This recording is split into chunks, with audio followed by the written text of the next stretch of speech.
Hello, welcome to this episode of Talking About Rock, where we bring you rock interviews from current and upcoming artists. We're always available wherever you get your podcasts and on all the streaming services. And you can subscribe to our YouTube channel so you don't miss an episode. Follow us on social media at Talking About Rock. Today we have for you an original rock band out of New Jersey, where such artists as Springsteen and Bon Jovi also got their starts. Founded in June of 22, Seems Like Tuesday has drawn attention from industry insiders, and it's become staples of internet radio station playlists all over the world. At the end of 2022, the band set out to record their first EP. We catch up with them next on Talking About Rock.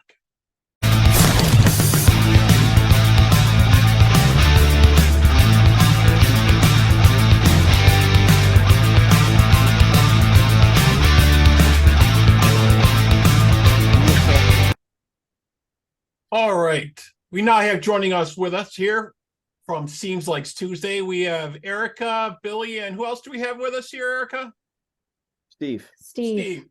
How's it going, folks? Good. Thank you for having us. Thank you for joining. So glad to have you. So you guys have created a name for yourself in kind of a short time, it seems. Yeah, it's been a little over a year we've been together. And being an original band, that seems like more of a challenge than ever today. Wouldn't you say, breaking through with original material? How do you find that is when you guys are playing? Are people receptive, or is it still really hard to get that original material out?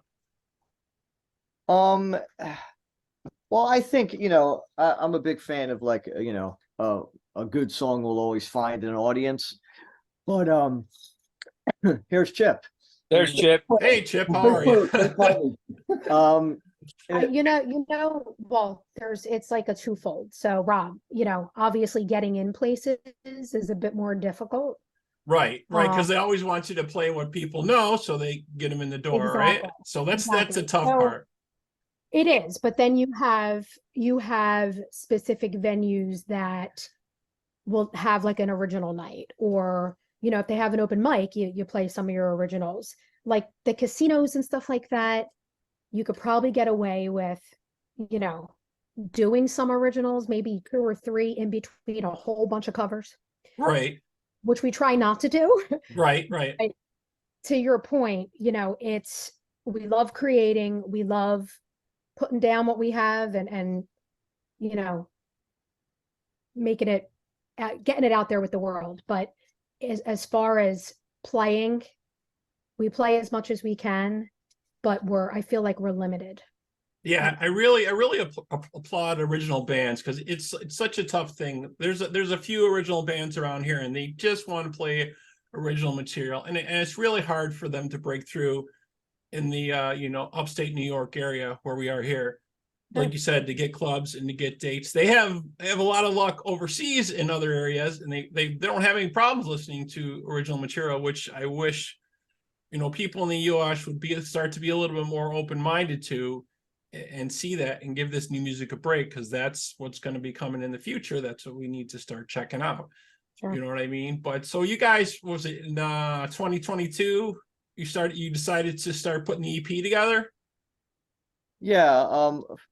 Well, really an EP wasn't even something that we had an idea with. We just wanted to get together and write some original songs and do something from our soul. And eventually things came together so quickly in the writing. I mean, everybody writes in this band. So, the ideas were just flourishing. So it just, all of a sudden we turned around, we had like 8, 9 songs, and we were like, all right, well, we should start recording these. So that's where we're at right now. We release a song like every 2 to 3 months, just so we can keep on staying relevant.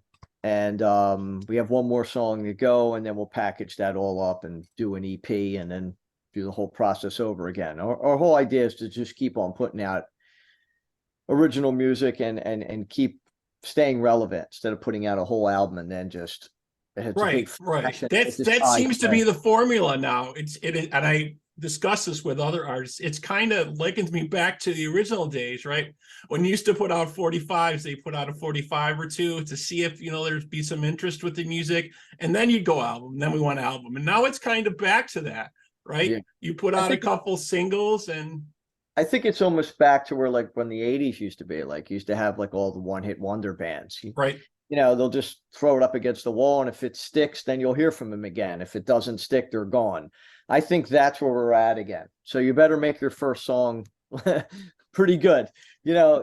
Everything matters on your first release. I think building a band, building momentum and all that, I think that's very, very hard to do. I think you have to, I don't think a record label signs a band now and then, 3-4 albums in, you start hearing them.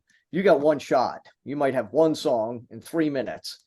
And you better swing the biggest bat you could at that, Oh, definitely. Definitely. There's so many bands putting out new material all the time, on the latest, record Frontiers and all these other newer ones that have popped up over the, last couple of years, most recently, just, tons of new material coming out all the time. And you're right. If they're not established a little bit, they probably get one shot to kind of see what shakes out, what happens with that. Is that your move to move on to an album after this and kind of see what happens then? I think we're probably going to release another song, do an EP, and then probably do that process again, and just I think we'll probably keep on going with EPs. It just seems that the attention span of the average person is only but so big. Oh, it's very short, definitely. Yeah, I'd rather keep on hitting that formula than trying to make somebody listen to a double concept album, like the Operation, Mindcrime sort of Queensryche or right. You can never have those kind of albums now, right? With all these different things going on, nobody would ever listen to that. Well, I think if you build up enough of a career with the formula that I said, then maybe, but you're not coming out of the gate with something like that. I don't think that people will give you that much of a chance. Right. Now, is this a project you started out a couple years ago doing? Is that kind of how it's all started? Well, there's Pete. There's our other member. We're all on one screen here. So It's a little close quarters we got him there right now. That's why he's laying down. I think that how to start. Originally Eric and I were thinking about putting a project together, and we gave Pete a call and Chip, and we were looking for like one more piece of the puzzle because we wanted to have a double vocal attack, like a male and female sort of singer, like a Jefferson Airplane or something like that. And then Chip met Billy at a party, and it just, he came down, and we all knew each other from different bands in the scene, and it just kind of flowed together rather quickly. Within a practice, we knew we were going to gel. So, Billy, what did you think when these guys came up to you and they said, "Hey, we want to put this together"? And were you guys talking about originals a little bit at the beginning there too, or not? This is a total surprise. I do a lot of acoustic gigs solo in the Philly, South Jersey area, and that's all I was really doing for a couple of years. And right. when I saw Chip at this party, he's like, "What are you doing?" I said, I haven't even plugged in an electric guitar in a couple of years. And he was like, "Hold on a second." And, approached me with, "Are you interested in, I know he knew I had originals. So, and it just went from there.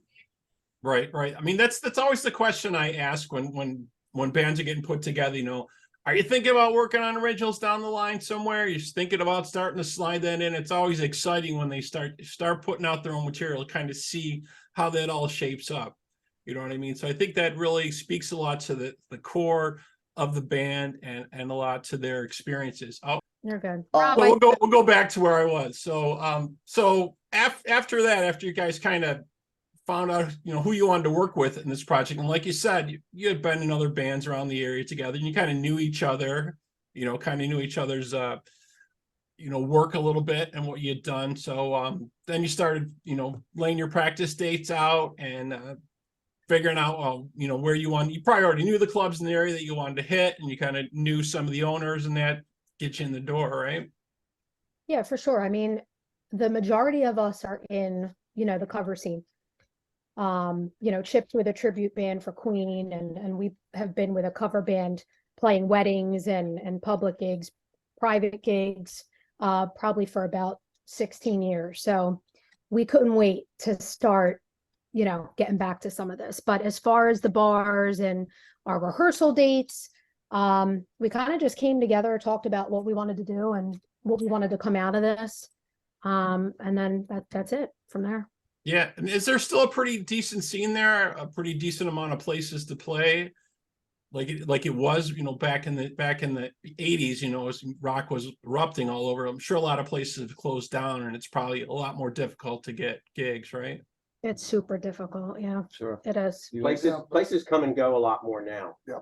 There you don't have some of the other clubs were around for like 10, 20 years, back in, maybe some years ago. Now the landscape changes a lot. You have to be aware, what the ops closed, we had gigs lined up, boom, it's gone. Yeah, it's like we were supposed to play these 2 clubs, and both clubs closed within like the last 2 weeks. It's crazy. Wow. So we had to cancel 2 gigs. But things happen, but you just got to keep rolling. Usually what happens is a club will close down and then another one will open, or you'll find a way. But it's all about, getting your music out there, and if you don't have a club to play, and there's everybody's trying to go for that same audience or that same place, and there's everybody's trying to eat the same cookie kind of thing, then we'll just keep on putting out videos and trying to get our music out through social media and stuff like that. We love to play live. I mean, that's what we're about. But again, we'll use whatever we got to do to get to where we got to go. So Right. I think it's kind of like a two-sided thing now. There's so much social media and different ways you can get music out nowadays. You know what I mean? So you don't have to, you can, get to a larger crowd, but you got building that following. That's the key. That's the key thing that people are usually looking at, right? To start getting you out there. I'm sure Yeah. it's all about, like the industry to look at views and Spotify and how many hits you get on YouTube and, all that How stuff. many downloads? Yeah, all that kind of stuff. And then clubs just want you to put bodies in the place so they could sell beer. I mean, Right. That's all it's down to. Butts in the seat, right? Doesn't matter. Yeah. Yeah. I mean, know. I that's hear what- that from all the club owners out here too. The same thing, right? If there's no draw, they're probably not asking you back next time, right? But who knows what night they booked you on, right? Did they book you on a Tuesday or a Thursday night where it's like could be iffy, Yeah, well, But out here anyway. it's a weekend thing. There's no clubs open on Tuesdays or Wednesdays, right? It's usually a weekend Really? thing, so it's a little bit easier to sell somebody on a Saturday night. Friday nights are harder because everybody worked Friday, Mhm. But yeah, there's no like when I was coming up in the scene, there was clubs open like Wednesday, Thursday, Friday. Them days are over. Them days Yeah. are over. Yeah, we still have acts out here that play on those days. We have bands that play on Wednesdays and Thursdays all the time. Yeah. Yeah, Rob Pete just actually brought up like open mic nights. Mhm. So obviously, like during the week, there's a lot of them in this area. And I'm not Yeah. sure if I'm supposed to No, say they're this. not- Edit it if I'm not supposed to. But it's almost like that's what you need to do to get your foot in the door at a place these days. Right. Show up with your band, Let them play a managers see set. you. Yeah, Exactly. That happened to us recently at a bar nearby. We went, and then I was talking to the owner probably 2 days later Mhm. to get us in there. So I feel that that's really, it helps. Yeah. And you guys had all your stuff and you were ready to go just in case you had everything with you, huh? Yep. Well, like there, it's if you do open mics, they have all the equipment there. They have all the back line set up Plugged in a yeah, set. we just went in, plugged in, Show up Yeah. with guitars. and played a couple songs, and the owner was like, "Yo, as long as you have a very like," I feel that one of the things I'm proud of in this band is that our sound is very controlled. So if we're all mic'd up or we're not, or there's high ceilings or there's marble floor or whatever, all the sound elements, we could adapt to that. everybody's a pretty seasoned player here, and nobody's like a volume monster where everybody's going to be on 10, and I'm back there like, You're, yeah, you're fighting over you. yeah. There's no volume. Turn down, man. Yeah, I think we all care about each other's playing, and knows everybody's art is very valuable, and we're very volume friendly. So that's another thing. I think when you go into a place and you have a very controlled sound and you're playing through basically stage volume and you're just miking the vocals, if you could sound good like that, then you could sell that. You could sell, okay, well, we'll come back with a PA, we'll come back with an audience, and you can, get yourself in that way, which worked for us twice so far. So Yeah, I think that's such an important thing, the sound quality, for sure. The mix and the sound quality. You could have a great band, and I've seen this happen a couple times because there's been technical issues or other issues. Something happens with the sound, and that's it. That's going to be a turnoff for that band for a while, right? Unfortunately. But if you come in there, you got a good sound guy, you got a good mix, or you got a good PA, and it comes off well, boom, you're in. The big thing, all of your listeners out there that are musicians, your stage volume is so important. The louder you are, the less control they have out front, and the less they can make you sound good. You need to keep your volume down on stage so you let the sound man do his job. Exactly. Trying to do the job for him, that's when it goes to pieces. Exactly. So you guys chose to go to Philadelphia's Cambridge Sound Studio to do the EP, Yeah. right? yeah. Tell us a little bit about that. Oh, well, our producer, Tony Mecca, who in his own right is an awesome songwriter and has a great band going, the Heavy Mental Gypsies. Mhm. But Tony, it's sort of like his home studio.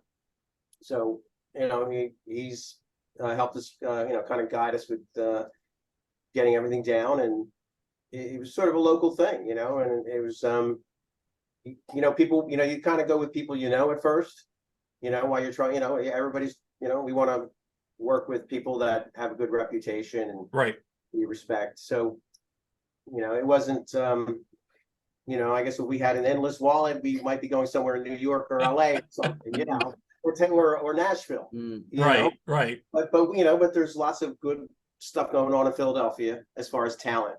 So, and it worked for us. Excellent. Well, I really like the track you guys came up with. I've been checking out the video for Beautiful Day for a Broken Heart. I want to take a quick break, and we're going to play the video for that, and we'll be right back here on Talking About Rock. Sweet. Nice.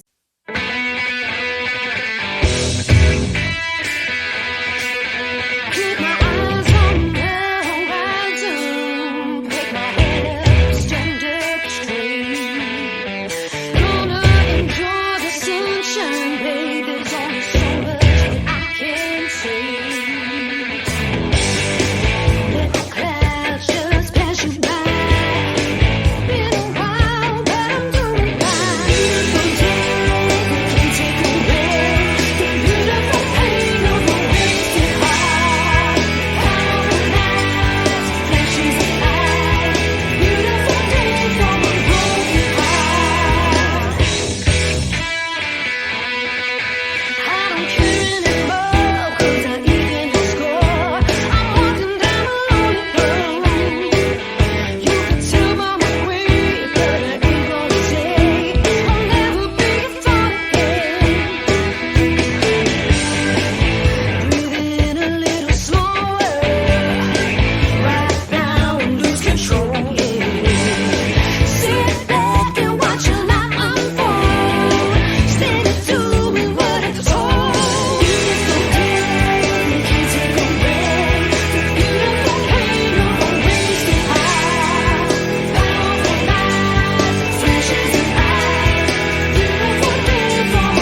Okay, we're back here on Talking About Rock with Seems Like Tuesday. Just checked out the video for A Beautiful Day for a Broken Heart. Great track. I really like it. You know, interesting use of the contrast in the video. Very, very cool. So what I was reading, you guys will be spending the rest of 2023 in the studio and playing live. So you're going to go back in, do some other stuff, and then see what comes after that, right? Yeah, well, we're on our, I actually have, Billy just got some surgery done. So right after he heals up, he's going to be doing some vocals on the last track that we recorded at Cambridge. We did 4 songs, so we're on our last one now. And then we'll make a video for that. Same recipe we did for the last 3. And then we got some gigs coming up. And we'll just go into the new year. We'll probably get in the studio again before, probably at the end of this year, going into next year, we'll probably do this whole thing again. So our whole thing is we're going to record video. We're in that over and over and over again. Yeah. So I think what works, at least what I see, what works for our people that watch our stuff and a lot of the other surrounding bands, is that if you need to put out something that people can watch also. I mean, you know, Spotify's great, but people are going to they want to look at something. So I think it's worked for us, and a band like, you know, we saw Monte Carlo was on your show. Yeah, great guys. Yeah. Yeah, those guys are all our friends. I mean, I've been friends with Albert for 30 years, maybe more. So that works for them too. You got to put out a song and a video. You need to give somebody, you know, people something to watch, I think. So that's our recipe, and that's what we're going to do. So we got another song coming out, and then we're going to do a video and concentrate on getting that finished probably by the ending of September. Excellent. Yeah. Yeah. I so 100% agree. Even though, you know, it's not the days of MTV anymore, definitely following up with a video for the tracks is definitely the formula to have. Every artist does that. You know, some artists, you know, they try to rush one and they do a lyric video just to have something out there. So so people can latch onto it a little bit and check it out. But yeah, video aspect is hugely important. No doubt. I totally 100% agree with you. That is the formula. So other thing I wanted to ask you guys real quick, I always ask what guitar gear you guys are using, because people like to know what you're checking out. So Billy, tell us, what's your go-to gear? Do you have stuff you like to check out? Or you switch it up? Or you just, I'm a Marshall guy, you know, I stick with whatever? I've always been a Fender Strat guy, but I just got my first Les Paul. Yeah, yummy. And, yeah, I've been turned, so the Strat's going to be the spare guitar for a while now. But I just play through a little 1-speaker Fender Mustang. I mean, it's a 100-watt amp, and the thing I don't think I've ever had it above 3.5. And are you using pedal effects? Or are you using rack mounted? I know sometimes people mix it up, but I think everybody's gone back to pedals, it seems now. Yeah, the amp model's 100 different amps, and it's got its own foot control switch, so it's pretty easy to navigate. I'm very cool. I'm not the most pedal savvy guy in the world, so it works for me. Excellent. Yeah. What about you, Pete? What's your go-to gear for you? Do you have a go-to rig that you use, or? I'll start with the amp, yeah, because the guitar is more special to me. I'll get to that in a second. The amp is I've been using a Line 6 for a while, so everything's on one floorboard where I can switch up different effects and dial it in on the amp. And sort of similar to what Billy says, I've never had to turn that amp up even to 5, you know, even on an outside gig. So it's powerful enough, you know, the sounds are pretty good. So that's what I use on the amp side. I'm a Les Paul guy. I've been using a Les Paul Custom since the late 80s, and I really don't want to play anything but that guitar. But I did just buy a Fender Stratocaster. So you guys are both switching it up a little bit. You're both going to the dark and light side a little bit, right? The Strat has a humbucker in it, nice humbucker, right? So it's that kind of model, and it's still going to be the second guitar. it still doesn't compare. It's like, it's just the way it feels in my hand, the way I like it, the sound. Les Paul to me is just, If the shoulder doesn't hurt at the end of the gig, it wasn't a gig. Right. Yeah. I know certain people like to use certain ones for certain sounds or certain tone. And then I know that's the base thing to it. The guitarist is tone. They're always looking for just that right tone. So I always like to ask to see what kind of stuff you guys are using. So very, very cool. that would be the reason for getting the Strat for me, was to have that other layer of sound, and, you know, having the whammy bar too. Just those couple of things can come in handy. Right. And, you know, when you get a quality instrument, it'll do what you need when you need it. Very, very cool. We approached the recording like that too, because on the 4 songs that we recorded with Cambridge, Pete played the Les Paul the whole time and Billy played the Strat, and you can hear the difference in the recordings. Right. And now we might go reverse for the next 4. I don't know, but there's a definite upside to doing when you have one guitar player playing the Strat and one guitar player playing the Les Paul. There's a bottom end of the Paul, and there's an upside kind of higher tone to the Strat. So it really worked out for us. That's one of the things when Bill came down to join the band, he plugged in. I'm like, all right, sometimes if you have 2 Les Pauls going at the same time, sometimes, not all the time, it could be almost too bottom heavy, you know? So Right. it works out well it worked out great on the recording, and we'll see what we'll do going forward. But that was definitely something that was like on purpose when we went in to record. We actually did that for spite. Very cool. So you guys got any dates coming up? I know you said you had a couple cancellations, but you have any dates coming up that you want to tell folks about? Yeah, sure. So we actually have a rather exciting gig on August 18th at the Berlin Brewing Company. So Berlin, New Jersey, again, August 18th, 8 to 12. We have a lineup. We have an acoustic act. We have 4 bands. Yeah, total. Yeah. 4 bands total. Yeah. It's pretty exciting. 3 bands out, so 4. Um, We have so us, it's Instinct, Cream Circus, and Rat Rod, Right. Yep. And Yeah. Pete Yeah. Scavello. Spoke to Rat Rod a while back. Yeah. Yeah, Yeah, so yeah. So we're- that should be fun. Yeah, they're fun guys. And what's cool about that place, it's they make all their own beer, and it's like it's a brewing company. So basically you don't go in there and you order a Budweiser, Right. it's a waste of time. You go in there and you order something you never had before. So it'll be a whole new experience for a lot of people that never had their brand, and we all tried their stuff. It's all pretty good, Yeah, so why not? so it's let alone you're seeing a full night of music, and we're getting done at a reasonable time, and Right. there's free parking and all that stuff. You get to try something you never did before, which is great. Very, very cool. So folks out there, if you're in the Jersey area, you can check that out. And if folks want to find out more about you guys, what's the site they should go to check you out? Well, he's pointing to me, and I'm going, hey, wait a minute. She's the one who knows what Yeah. the websites are. What the websites are, or the We're social on media is? Facebook. Yeah, we are on Facebook. It Seems Like Tuesday. We are on YouTube. We have a Seems Like Tuesday channel. Just type in Seems Like Tuesday. It's going to take you right to us. We have Instagram, Mhm.